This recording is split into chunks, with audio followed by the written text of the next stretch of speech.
Assalomu alaykum do'stlar, yaxshimisizlar? Bugun biz ish jarayonidamiz. Ya'ni g'ishtlarni urib bo'lganmiz, tepasi yo'q, ko'rinib turgan oq sosiska va stiklovatalarni tikyapmiz. Ish jarayonidamiz. Lekin kunni issig'ida stiklovata ham stiklovata qilyapti-da, lekinchi yomon qilyapti.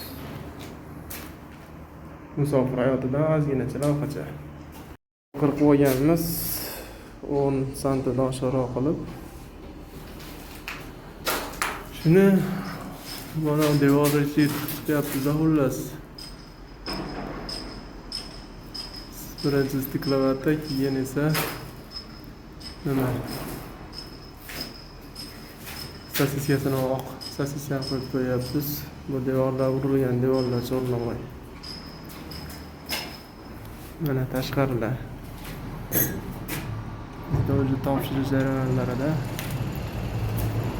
pastdan ishlashyapti. Musofir hayotidan mana qor yog'sa ham, issa ham, sovsa ham iloji ishlash kerak edi. Nima deysizlar, kim qayoqda? Nima bilan band? Mana do'stlar, 17-etaj. Yangi qazan, noy qazan.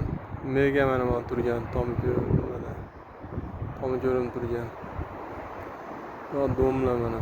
Kiranamol, kiran yetib oldim. Past ko'ryapsizlarmi do'stlar? O'tami? Qo'rqmaysiz, qo'raverdim amachi.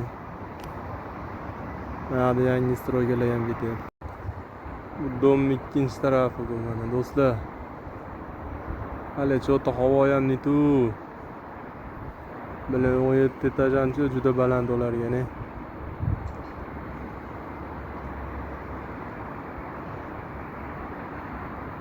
Hali tomlar bitta da o'zi pastdan.